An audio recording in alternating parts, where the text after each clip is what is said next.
জুলাই সনদ চূড়ান্ত হওয়ার আগে নির্বাচনী রোডম্যাপ ঘোষণা করা সরকারের প্রতিশ্রুতি ভঙ্গের শামিল। জুলাই গণঅভ্যুত্থানের হাজারো শহীদের আত্মত্যাগের বিনিময়ে দায়িত্বপ্রাপ্ত অন্তর্বর্তীকালীন সরকারের কাছে জনগণের প্রত্যাশা ছিল বিচার ও সংস্কার। সেই লক্ষ্যে সরকার বিভিন্ন সংস্কার কমিশন গঠন করে, যেখানে অন্যান্য রাজনৈতিক দলগুলোর সাথে জাতীয় নাগরিক পার্টিও তাদের মতামত ব্যক্ত করে। এই সংস্কার কার্যক্রম চূড়ান্ত করার লক্ষ্যে ঐক্যমত কমিশন প্রণীত জুলাই সনদের খসড়া কিছুদিন আগে আমাদের কাছে এসে পৌঁছায় এবং এই বিষয়ে আমাদের মতামত তুলে ধরে তা কমিশনের কাছে জমা দিয়েছি।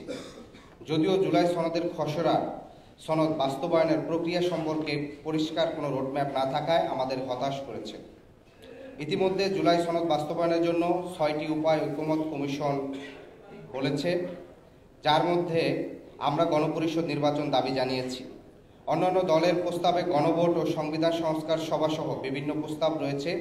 কোন প্রক্রিয়ায় বাস্তবায়ন করা হবে তার সাথে নির্বাচনী প্রস্তুতির সম্পর্ক রয়েছে। এই আলোচনা চলাকালীন মাননীয় প্রধান উপদেষ্টা একপাক্ষিকভাবে নির্বাচনের সময় ঘোষণা আমাদের হতবাক করলেও বৃহত্তর স্বার্থে আমরা তা মেনে নিয়েছিলাম।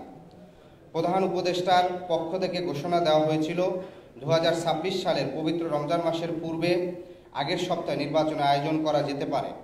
দুটি শর্ত সাপেক্ষে প্রধান উপদেষ্টা এই ঘোষণা দিয়েছিলেন। তিনি বলেছিলেন পর্যাপ্ত বিচার এবং সংস্কারের অগ্রগতি। আমরা আশা করেছিলাম এর নির্বাচনী রোডম্যাপ প্রকাশের পূর্বেই সরকার সংস্কার বিষয়ক পর্যাপ্ত অগ্রগতি রোডম্যাপ প্রকাশ করবে, কিন্তু আমরা হতাশার সাথে লক্ষ্য করছি অজানা কারণে ঐক্যমত কমিশনের পরবর্তী দফার বৈঠক পেছানো হয়েছে এবং এখনও জুলাই সনদের আইনি ভিত্তি দেওয়ার বিষয় নির্ধারণ করা হয়নি। জুলাই সনদ চূড়ান্ত না করে এবং জুলাই সনদ বাস্তবায়নের প্রক্রিয়া নিয়ে কোনো সিদ্ধান্তে উপনীত না হয়ে নির্বাচনের রোডম্যাপ ঘোষণা ঐক্যমত কমিশন এবং অন্তর্বর্তীকালীন সরকারের প্রতিশ্রুতি ভঙ্গের শামিল। আমরা মনে করি ফ্যাসিবাদী ব্যবস্থা থেকে রাষ্ট্রের গণতান্ত্রিক রূপান্তরের জন্য নির্বাচন আয়োজন প্রয়োজন। আমরা কোনোভাবেই নির্বাচন বিরোধী নয়। সেদিক থেকে রোডম্যাপ ঘোষণাকে ইতিবাচক, তবে যত দ্রুত জুলাই সনদের আইনি ভিত্তি হবে তত দ্রুত নির্বাচনের দিকে যাওয়া যাবে। সনদ বাস্তবায়নের প্রক্রিয়া চূড়ান্ত না করে নির্বাচনের প্রস্তুতি গ্রহণ ভবিষ্যতে সংকট তৈরি করতে পারে, যার দায় সরকারকেই নিতে হবে। আমাদের লিখিত বক্তব্য এটুকুই ছিল।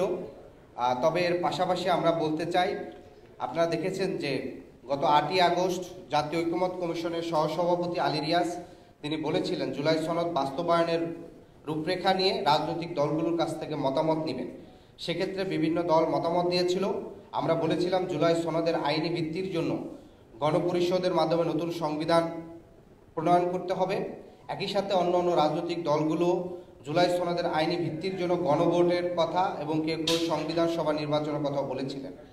তাহলে এই যে গণপরিষদ নির্বাচন কিংবা গণভোটের অন্যান্য দলের যে মতামত, সেই মতামতকে উপেক্ষা করে সরকারের প্রধান উপদেষ্টার দপ্তর থেকে নির্বাচন কমিশনকে শুধুমাত্র জাতীয় নির্বাচনের জন্য প্রস্তুতি গ্রহণ করতে বলা, আবার একই সাথে একটা আলোচনা চলমানের আয়োজন করা, তার মানে সরকার যেখানে সিদ্ধান্ত পূর্বেই নিয়ে ফেলেছে যে জাতীয় নির্বাচনের বিষয়ে তারা প্রস্তুতি গ্রহণ করছে, তাহলে এই যে রাজনৈতিক দলগুলোর সাথে গণপরিষদ নির্বাচন কিংবা গণভোট বা অন্যান্য বিষয়ে যে আলোচনা করবে আগামী সপ্তাহে বলা হয়েছিল, সে বিষয়টি আসলে পারস্পরিক সঙ্গতিপূর্ণ নয় এবং বিপরীত অবস্থান দেখা যায়।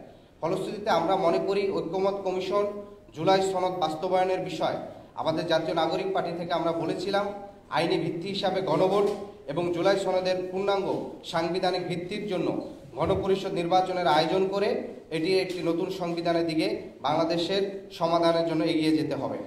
আজকে যারা উপস্থিত হয়েছেন, আমাদের জুলাই সনদের বিষয় আমাদের অবস্থান এবং একই সাথে ইসি যে নির্বাচনী রোডম্যাপ ঘোষণা করছে সেই বিষয়ে আমাদের এই বক্তব্য। জাতীয় নাগরিক পার্টির সর্বোচ্চ পর্যায়ের নেতৃবৃন্দের সিদ্ধান্তক্রমে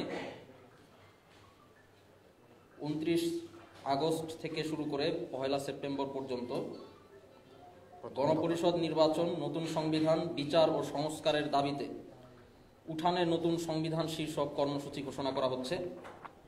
এই কর্মসূচির আওতায় ৯টি বিভাগে বিভিন্ন জেলায় ২৭টি উপজেলায় উঠান বৈঠকের আয়োজন করা হবে এবং সাংগঠনিক সভার আয়োজন করা হবে। এই কর্মসূচির লক্ষ্য নতুন গণপরিষদ এবং সংবিধানের দাবিকে দেশের আপামর জনসাধারণের কাছে পৌঁছে দেওয়া, এবং জুলাই গণঅভ্যুত্থানের যে আকাঙ্ক্ষা, সেই আকাঙ্ক্ষাকে বাস্তবে রূপদানের মাধ্যম হিসেবে গণপরিষদ নির্বাচনের দাবিতে সারা দেশে আন্দোলন গড়ে তোলার পূর্ব প্রস্তুতি সম্পন্ন করা। আমরা আশা করি এই কর্মসূচির সফলতার মধ্য দিয়ে জুলাই গণঅভ্যুত্থানে জনগণের আকাঙ্ক্ষাকে ধারণ করা এবং সেই সংগ্রামকে এগিয়ে নিয়ে যাওয়ার পথে জাতীয় নাগরিক পার্টি দেশবাসীর সহযোগিতা এবং সমর্থন পাবে। 27টি উপজেলা, এটা প্রাথমিক পর্যায়ে 27টি উপজেলা, এটা ধারাবাহিকভাবে চলতে থাকবে এবং আমাদের লক্ষ্য হচ্ছে বাংলাদেশে 495টি যে উপজেলা রয়েছে সবগুলো উপজেলায় আমরা এই কর্মসূচি বাস্তবায়ন করব ইনশাআল্লাহ। প্রাথমিক পর্যায়ে কর্মসূচিটি হচ্ছে গণপরিষদ নির্বাচন, নতুন সংবিধান, বিচার ও সংস্কারের দাবিতে উঠানে নতুন সংবিধান কর্মসূচি। এই কর্মসূচির আওতায় উঠান বৈঠক এবং সারা দেশে প্রান্তিক পর্যায়ে, তৃণমূল পর্যায়ে এনসিপির নেতাকর্মীদের সাথে সাংগঠনিক সভা আয়োজন করা হবে। প্রাথমিক পর্যায়ে যে 27টি উপজেলা আমরা কভার করব সেটি শুরু হবে আগামীকাল থেকে 29শে আগস্ট এবং চলমান থাকবে 1 সেপ্টেম্বর পর্যন্ত প্রাথমিক পর্যায়ে। আমরা নির্বাচনে এনসিপি অংশগ্রহণ করবে কি করবে না এই বিষয়ে চূড়ান্ত কিছু বলার সময় এখনো আসেনি। আমরা যেটি মনে করছি সেটি হচ্ছে নির্বাচন একটি বাংলাদেশের জন্য প্রয়োজন, কিন্তু আমরা বারবার বলে এসেছি যে জুলাই সনদের যে একটি আইনি ভিত্তি, সেই আইনি ভিত্তি দেওয়ার পরে নির্বাচনটা হওয়া প্রয়োজন। এখন এই রোডম্যাপ ঘোষিত হলো, কিন্তু জুলাই সনদের আইনি ভিত্তি দেওয়ার ক্ষেত্রে, বাস্তবায়ন করার ক্ষেত্রে পরবর্তীতে সেটা গণভোট হোক, সেটা গণপরিষদ নির্বাচন হোক, সংবিধান সংস্কার সভা হোক, এরকম বিভিন্ন প্রস্তাব বিভিন্ন দলের পক্ষ থেকে এসেছে। সেগুলো বাস্তবায়ন করতে যে দেখা গেল আবার এই নির্বাচনের রোডম্যাপের সাথে সেটা আবার সঙ্গতিপূর্ণ হচ্ছে না। দেখা যাচ্ছে ওটা বাস্তবায়ন করতে যে নির্বাচনের রোডম্যাপ বাস্তবায়ন করার ক্ষেত্রে এক ধরনের একটা মুখোমুখি অবস্থা যদি তৈরি হয়, সেটা ভবিষ্যতে রাজনৈতিক সংকট তৈরি করতে পারে। এই জন্য আমরা মনে করি যদি আগে জুলাই সনদের যে বাস্তবায়নের যে রোডম্যাপ সেটা চূড়ান্ত হতো, চূড়ান্ত করে কিভাবে আইন দেওয়া হবে সেটা যদি ঠিক করা হতো, সকল একমত হতে পারত সকল পক্ষ, তারপরে যদি আমরা এই নির্বাচনের রোডম্যাপে যেতাম, তাহলে আমাদের এই ধরনের কোনো সংকট তৈরি হওয়ার সম্ভাবনা থাকতো। তবে এখনো সরকারের কাছে সুযোগ রয়েছে এই বিষয়গুলো একটা দ্রুত সমাধান করার। যদি আমরা দ্রুত আইনি ভিত্তির বিষয়টি সুরাহা করতে পারি, তাহলেই পুরো নির্বাচনী যাত্রাপথে পুরো দেশ চলে যেতে পারে। এটা আমাদের হচ্ছে দলীয় কর্মসূচি। আমরা ইতিমধ্যেই আপনারা জানেন যে বাংলাদেশের জুলাই পদযাত্রার মধ্যে দিয়ে আমরা প্রত্যেকটি জেলায় যাওয়ার চেষ্টা করেছি। ইতিমধ্যে আপনারা জানেন যে জুলাই পদযাত্রার মধ্য দিয়ে আমরা সারা বাংলাদেশে প্রত্যেকটা জেলায় যাওয়ার চেষ্টা করেছি। সেখানে আকাঙ্ক্ষা তৈরি হয়েছে, বিচার এবং সংস্কারের আকাঙ্ক্ষা তৈরি হয়েছে, একটি সুষ্ঠু, নিরপেক্ষ, অবাধ, অন্তর্ভুক্তিমূলক নির্বাচন আয়োজনের জন্য মানুষের যে আকাঙ্ক্ষা তৈরি হয়েছে আমরা সেটি মানুষের মধ্যে দেখতে পেয়েছি। এখন আমরা উপজেলায় পর্যায়ে হচ্ছে আমরা আমাদের কার্যক্রম প্রসারিত করতে চাই এবং সেটির অংশ হিসেবে আমরা প্রাথমিকভাবে আমরা 27টি উপজেলা দিয়ে আমরা শুরু করছি প্রথম ধাপে, সেটি 1 তারিখ পর্যন্ত। তারপর দ্বিতীয় ধাপে আমরা পরবর্তী সপ্তাহে আবার আমরা হয়তো 30টা বা 50টা উপজেলা আমরা নির্ধারণ করব। সেটি এই কর্মসূচির নাম দিয়েছি আমরা উঠানের নতুন সংবিধান।